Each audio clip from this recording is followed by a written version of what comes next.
Hello guys, welcome back to our YouTube channel. तो देखिए, मैं आपका दोस्त अभय आज आप लोगों के साथ लेकर आया हूँ वीडियो, जिसमें आज हम देखने वाले हैं जो भी दिल्ली यूनिवर्सिटी के स्टूडेंट हैं सेमेस्टर 3 में, जिनके भी पास सब्जेक्ट है इंग्लिश फ्लुएंसी सेकंड।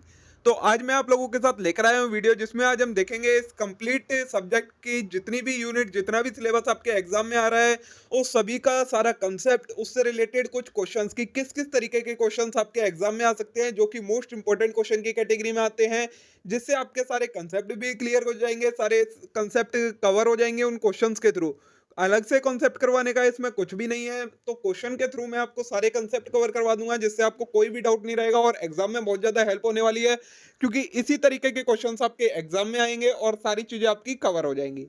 तो चलिए बिना देर किए शुरू करेंगे हम अपनी आज की वीडियो। लेकिन उससे पहले अगर आपने अभी तक चैनल को सब्सक्राइब ना करा हो तो चैनल को जरूर सब्सक्राइब कर लें, वीडियो को लाइक करना ना भूले, अपने सभी दोस्तों के साथ शेयर करना ना भूले। तो चलिए बिना देर किए शुरू करते हैं हम अपनी आज की वीडियो। इसके जो ये नोट्स हैं, ये आपको टेलीग्राम पर अपलोड मिल जाएंगे। टेलीग्राम चैनल ज्वाइन करने के लिए आपको यूट्यूब चैनल का अबाउट सेक्शन है या कम्युनिटी पोस्ट वाला सेक्शन है, वहाँ पर टेलीग्राम का लिंक मिलेगा, वहाँ से आप टेलीग्राम ज्वाइन कीजिए, वहाँ पर मैं ये नोट्स को अपलोड कर दूंगा। तो चलिए अब देखते हैं इस कंप्लीट सब्जेक्ट को। सबसे पहले इसके सिलेबस की बात कर लेते हैं, आपके एग्जाम में क्या क्या सिलेबस आ रहा है। तो यूनिट नंबर 1 आ रही है जिसका नाम है in the university, unit number 2 आ रही है जिसका नाम है in the domestic sphere, unit number 3 आ रही है जिसका नाम है in public places, unit number 4 आ रही है in the state of section 1 section 2, unit number 5 आ रही है इंटरफेस विद टेक्नोलॉजी। तो ये 5 यूनिट आपकी इस सब्जेक्ट में आ रही हैं आपके एग्जाम्स के अंदर। तो देखिए एक एक करके चीजें स्टार्ट करते हैं। जो पहला क्वेश्चन आएगा आपके एग्जाम में वो कॉम्प्रिहेंशन पैसेज वाला आने वाला है, तो वही क्वेश्चन मैं आप लोगों के साथ लेकर आया हूँ। इसमें क्या है, read the passage given below to answer the question that follows. ये आपको एक पैसेज दिया है, आपको इसके आंसर देने हैं। अब मैं ये पैसेज रीड करके तो आपको बताने नहीं वाला हूँ, तो ये आप पैसेज रीड करिएगा। मैंने आपको ये क्वेश्चन दिया है सामने, हम इसके क्वेश्चन को डिस्कस कर लेते हैं एक बार। तो पहला इसमें से क्वेश्चन क्या आएगा, state whether the following question are true और false on the basis of above article. जो ऊपर आर्टिकल दिया है इसके बेसिस पर आपको ट्रू और फॉल्स बताना है। नंबर 1 बोला है social media has help children in dealing with Pir pressure. तो सोशल मीडिया क्या हेल्प करती है चिल्ड्रन की कि वो प्रेशर के साथ डील कर सकें, तो इसका आंसर ट्रू है या फॉल्स ये आपको बताना है। सेकंड है desire for friend and attention lead to increase in peer pressure. Friends के लिए और उनकी अटेंशन पाने के लिए जो डिजायर होती है वो जो हमारा प्रेशर है उसे इंक्रीज कर देती है, ये बोला है। थर्ड है children are more likely to face pressure for from और due to peer during adolescence. जो चिल्ड्रन होते हैं उन्हें ज्यादा प्रेशर होता है किस टाइम पर, जब वो अपनी एडोलसेंस की एज में होते हैं, इसका आंसर देना है। फोर्थ है teenagers often want to be a part of group of people whom they admire. जो टीनेजर्स होते हैं वो उस ग्रुप का पार्ट रहना चाहते हैं उस ग्रुप जिस ग्रुप में वो पीपल हों जिन्हें वो एडमायर करते हैं, मतलब अपना एक तरीके से आइडल मानते हैं। फिफ्थ है peer pressure is always due to external reason. जो प्रेशर होता है वो हमेशा एक्सटर्नल रीजंस की वजह से होता है। तो ये आपको साथ में इसके आंसर्स भी गिवन है, आप पैसेज रीड करिएगा, इनके आंसर ढूंढिएगा और उन्हें इनसे मैच कीजिएगा। इसी तरीके से अब क्या आता है, फर्स्ट क्वेश्चन तो आपका पैसेज आएगा, उसके बाद क्या बोला जाएगा, उसके ही जस्ट नेक्स्ट क्वेश्चन में बोला जाएगा कि आपने जो ये ऊपर पैसेज पढ़ा है इसकी आप समरी बनाएं, नोट्स बनाएं और उसकी एब्रीवेशन वगैरह लिखें। तो वही क्वेश्चन आएगा, based on reading of the passage answer right a summary of the passage in not more than 150 word.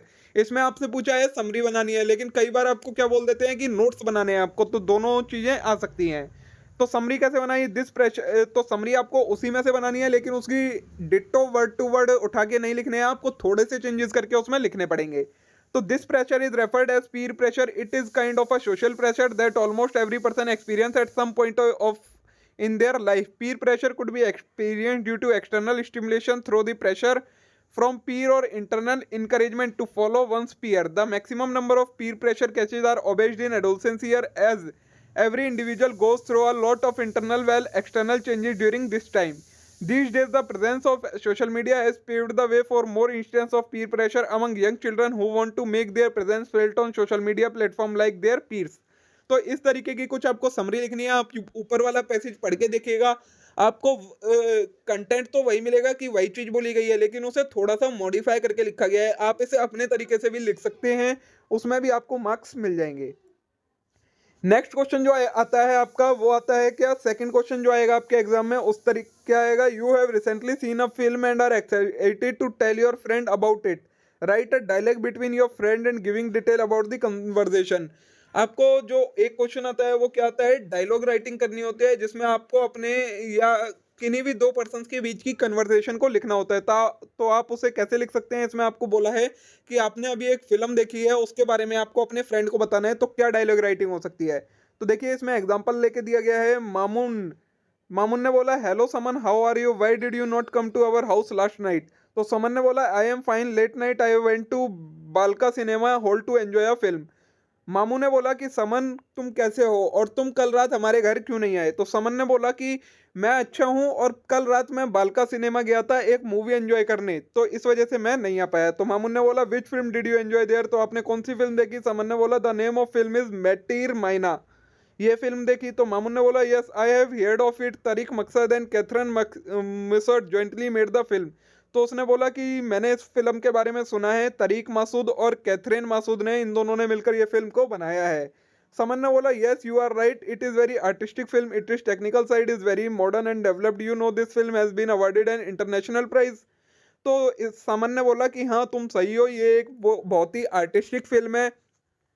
इसकी टेक्निकल साइड में क्या चीज़ बताई गई है? मॉडर्न और डेवलपमेंट के बारे में बताया गया है। क्या तुम्हें पता है कि इस फिल्म को इंटरनेशनल प्राइज भी अवार्ड किया गया है?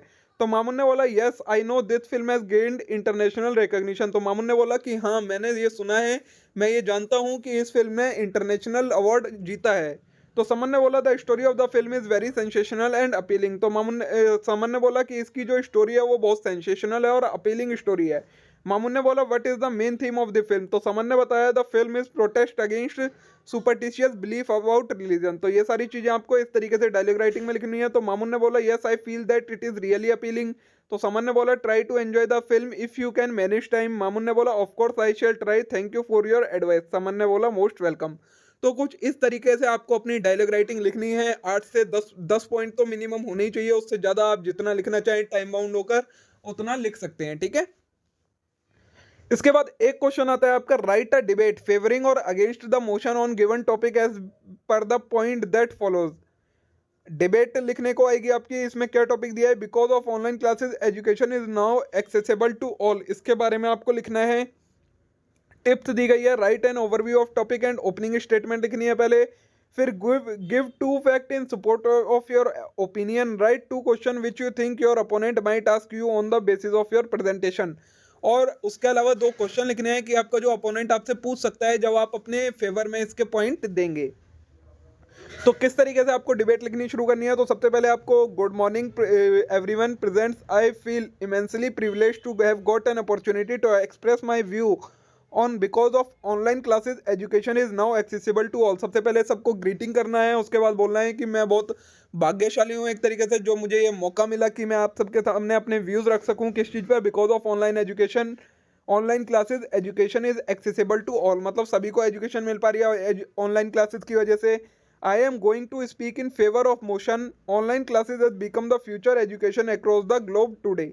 अब ओवरव्यू ऑफ टॉपिक में आपको क्या देना है? तो द कोविड-19 pandemic situation has made education accessible to everyone virtually. Before the pandemic education was through the blackboard, but now virtual reading and learning have become the new normal to everyone. The online class is possible with basis Android or iOS mobile, and the government has made an separate education channel on television for poverty people.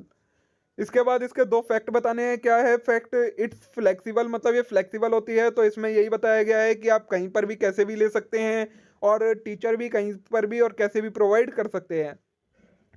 Second fact क्या बोला है? It offer a wide section of program, आप इसमें जिस चीज़ में interested हैं उसकी online education ले सकते हैं और आपको कहीं ज़्यादा दूर जाने की भी जरूरत नहीं पड़ेगी। ये चीज़ इसमें बताइए, ये आप पढ़कर अपने आप भी लिख सकते हैं सारी चीज़ें। फिर 2 क्वेश्चन आपके अपोनेंट क्या पूछ सकता है? तो how many hour do you expect kid to spend on online course work each day and each week. तो अपोनेंट ये पूछ सकता है कि आपके अकॉर्डिंग कितना टाइम कोई एक बच्चा ऑनलाइन एजुकेशन को दे सकता है, एक दिन में और एक वीक में। उसके अलावा how do student interact with each other, are there in any in person activity like field trip, ये सारी चीज़ें। तो ये बोला है अगर सभी ऑनलाइन एजुकेशन में रहेंगे तो बच्चे एक दूसरे के साथ इंटरेक्ट कैसे करेंगे, तो कोई इन पर्सन एक्टिविटी भी होनी चाहिए, ये सारी चीज़ें, ये चीज़ आपको बतानी है, ठीक है। तो इसका आपको आंसर भी बताना है कि आपका इसका आंसर क्या होगा और लास्ट में आपको थैंक यू लिखना है, ठीक है। इस तरीके से आपको अपनी डिबेट लिखनी है। इसके अलावा और क्या क्वेश्चन आ सकता है? क्वेश्चन नंबर 4 इसमें दिया है, you are accomplished sport person, write a letter to a new member of team that you coach, encouraging and guiding them on how to excel in sport. आप स्पोर्ट पर्सन हैंगे एक, आपको आपकी team में एक न्यू मेंबर आया है, उसको गाइड करते हुए लेटर लिखना है कि एक अच्छा स्पोर्ट पर्सन कैसे बने। तो लेटर राइटिंग भी आएगी। तो सबसे पहले आपको ऊपर हेडिंग लिखनी है, letter to a new member of the team. फिर कहाँ से आप लिख रहे हैं, सेंडर्स का एड्रेस आएगा, रॉयल स्पोर्ट्स लखनऊ, डेट आएगी आपकी। फिर इनफॉर्मल फॉर्मेट रहेगा इसका, क्योंकि आप अपने टीम मेंबर को लिख रहे हैं। तो dear Nitin, I welcome you to the team Chenab of royal sports. I have selected you under my team as I see a lot of potential and dedication within you to achieve your dream. I suggest you to be consistent with your practice and focus on only one aim at present, which is to be the best from your earlier self. You are great player and a great person as well. I expect you qualify national team selection and make you national proud. Good luck with your dreams. Aqib Ansari, coach and guide royal sport. कुछ इस तरीके का आपको ये letter लिखना है। इसमें ये थोड़ा छोटा सा दिया गया है, लेकिन इतने छोटे में आपको खत्म नहीं करना है, थोड़ा सा इसे इलेबोरेट करके लिखना होगा ताकि आपको अच्छे मार्क मिल सके एग्जाम के अंदर, ठीक है। नेक्स्ट इसके अलावा और क्या क्वेश्चन आएगा? तो pretend that you wake up in one day and there was no rule about anything in the life, use your imagination, brainstorm and plan a rough draft on this topic. क्या बोला है? मान लीजिए आप किसी दिन एक दिन उठते हैं और आपको ये पता लगता है कि अब ना तो किसी चीज़ से रिलेटेड कोई रूल है लाइफ में, ना कुछ है। तो आप इमेजिन करें, अपना ब्रेन का यूज़ करें और एक ड्राफ्ट बनाएं कि आपका क्या पॉइंट ऑफ व्यू रहने वाला है इस टॉपिक पर और आप कैसा फील करने वाले हैं। तो इसमें रफ ड्राफ्ट बनाया है। तो क्या क्या पॉइंट लिखे हैं? If no rule are found, chaos and energy will prevail in community. अगर कोई रूल नहीं होंगे तो चाउज बढ़ जाएगी, कन्फ्यूजन बढ़ जाएगी, गुस्सा बढ़ जाएगा सभी में कम्युनिटी के अंदर। सेकंड है, people will surely do whatever they desire. लोग कुछ भी करेंगे जो वो चाहेंगे। Their action are against the public norm. Public मतलब जो जनहित से रिलेटेड, उनके जो जनहित है उससे अगेंस्ट एक्शन चले जाएंगे लोगों के। उसके अलावा people will behave randomly and carelessly. लोग रैंडमली और केयरलेसली बिहेव करेंगे। Drivers will neglect traffic light causing many accident. Drivers हैं वो ट्रैफिक लाइट को नहीं मानेंगे, जिससे कई सारे एक्सीडेंट्स होंगे। In school student will disrespect there teacher. School के अंदर जो बच्चे हैं वो अपने टीचर की डिसरिस्पेक्ट करने लगेंगे। Law is to help the society run smoothly. Law किस लिए होता है? कि ताकि सोसाइटी को अच्छे से चलाया जा सके, लेकिन अगर कोई लॉ ही नहीं होगा तो सोसाइटी अच्छे से नहीं चलेगी। A world without law is a society in state of a chaos. We don't stay lawlessly for long. हम ज़्यादा समय तक ऐसे बिना लॉ के नहीं रह पाएंगे। People would not have been thought to feel remorse और सॉरी फॉर देयर एक्शन। कोई भी अपनी गलती के लिए माफ़ी नहीं मांगेगा। So rules are mandatory. इसलिए जो रूल्स हैं वो मैंडेटरी होने चाहिए। फिर क्या बोला है? Develop the draft prepared appear into proper paragraph. क्या बोला है? अब जो आपने ऊपर ड्राफ्ट बनाया है ना, इनसे अच्छे से पैराग्राफ में लिखना है।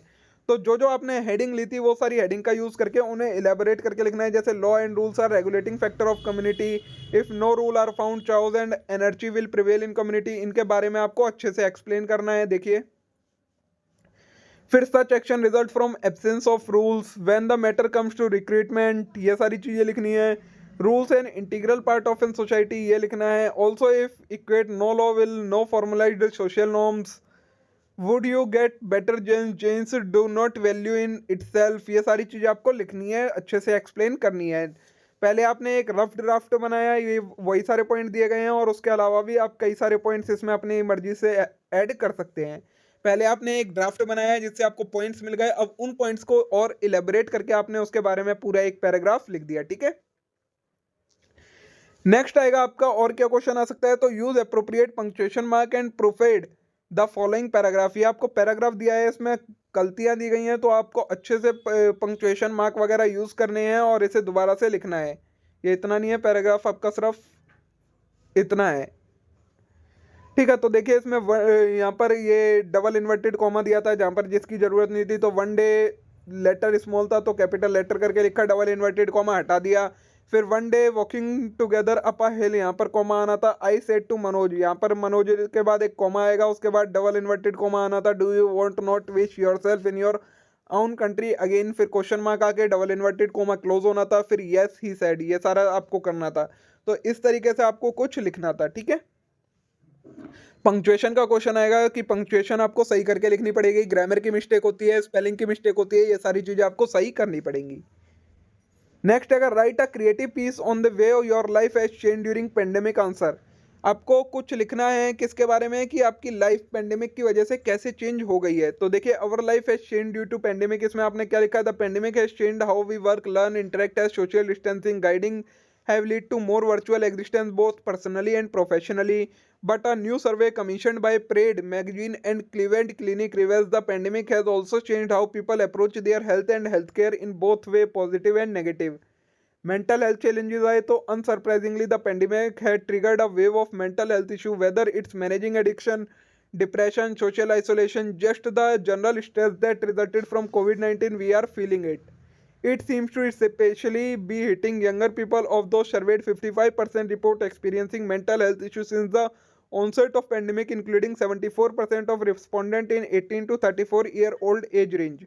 Of those respondents, four of the most common issues are stress, anxiety, depression, loneliness, or isolation. Many of are also feeling overwhelmed by constant, sometimes shifting and conflicting flow of information around the virus and pandemic. Overall, 41% of those surveyed claimed that they were so overwhelmed by COVID-19 news and information that they were not paying attention. उसके बाद आपको benefit of e learning लिख देने हैं कि pandemic की वजह से ई लर्निंग का बेनिफिट मिला। Teachers can offer student learning in more efficient way as number of tools are available like PDF, video, slide share. Teachers can use all the tool as a part of their lesson. It allowed students to attend class from any location of their choice. Teacher can now reach out more students who can be from different state also. Online lecture can be recorded and later used by students for study material when they want to learn it from at the time of their comfort.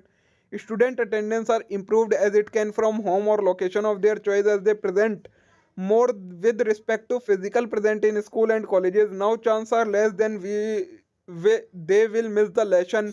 It also reduced traveling resources or other expenses.